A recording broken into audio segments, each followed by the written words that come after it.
This is Gerardo Del Real with Resource Stock Digest. Joining me today is the CEO of Imperial Helium, Mr. David Johnson. David, it's great to have you back on. How are you today? No, Gerardo, it's great to be back and doing very well. Thank you so much. Look, it's great to catch up. You had some news last week that I know you must be extremely busy behind the scenes because it was obviously very positive news. You confirmed a new prospective zone and you commenced the first of two production tests, which of course, will lead into a resource estimate that's expected later on in the year. A lot of irons in the fire, including negotiations for maybe an offtake agreement that you're hoping to finalize terms in the first half of this year. Wanted to catch up, wanted to get the context from you. I'll let you take it away and provide that for us.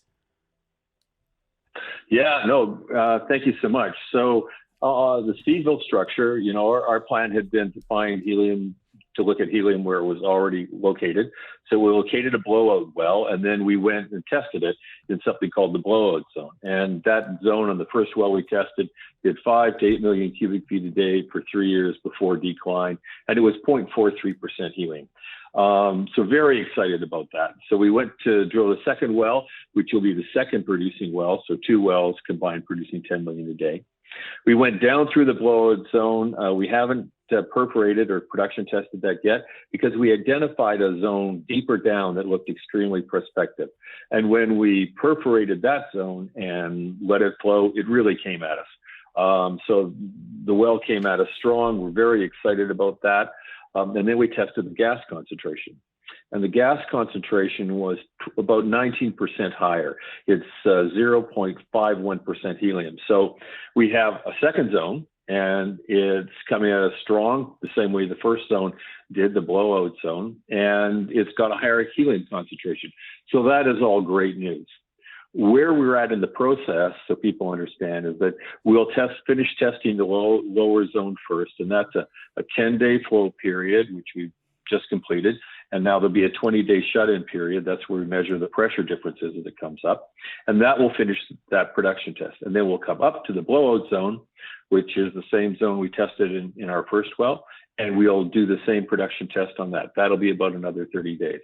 And after that, then we'll have all the numbers we need to come back to the market with a resource estimate and talk about what we really have in this asset in terms of volumes. We clearly have good flow rates, so we're very excited.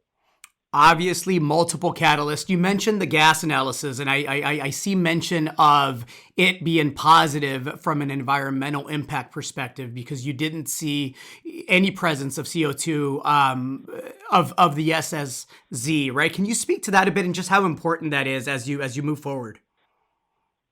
Yeah, so that TSX-V, the subsalt zone, the lower zone has a different gas composition and it has no CO2 in it, which is great because overall the mix of gases lowers our CO2 coming out of the ground. And the CO2, to be clear, is going to be sequestered. It doesn't go into the atmosphere. It goes straight back into the ground. So it's not going to affect the atmosphere at all.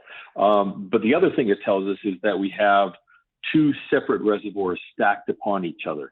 And that's very good in terms of the overall volumes of the reservoir that we expect to see. Excellent. I know there was an update on the prototype plant as well. We all know whether it's vehicles, planes, trains, you name it, there's delays everywhere, right? Assay labs. Can you give us an update there? Sure. So On2 Solutions produces oxygen separators for the atmosphere to separate oxygen out of the air for hospitals globally. And they're really a global organization. Part of what they've had to wrestle with is separating inert gases or noble gases from their gas stream, things like helium. So they know how to separate helium out.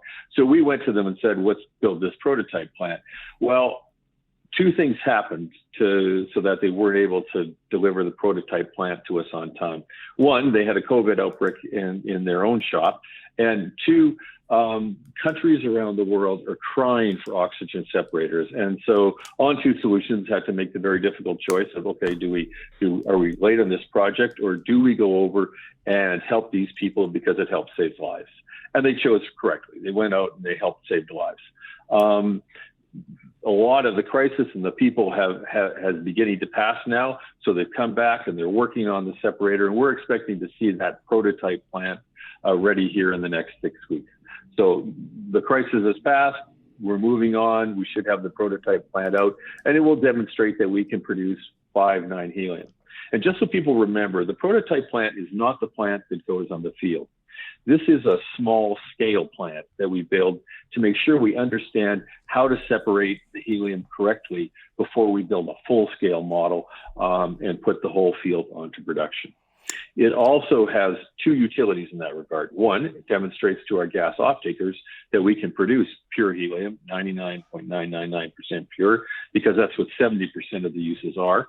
And two, it helps us de-risk the plant and the building of the large-scale facility.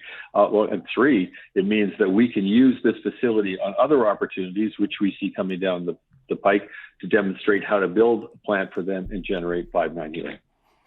A lot of catalysts, David. You, your team, and your partners obviously should be commended for doing things the right way and doing the right things. I'm excited for those catalysts to start materializing here, and I suspect we're going to hear a lot of good news in the coming weeks and months.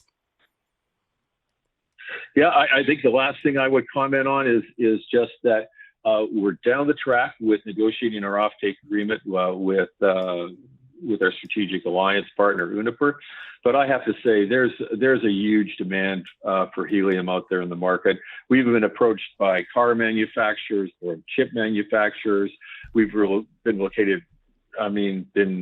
had inquiries from Asia and from China and from Europe and inside North America, for major people inside of North America. So there's just a huge demand out there, and we're really excited about that. So we're looking forward to getting a good price on our contracts. I'm looking forward to having you back on once that happens. Thanks again for that update, sir. Great talking to you, Gerardo. Thanks a lot. Chat soon. Bye now.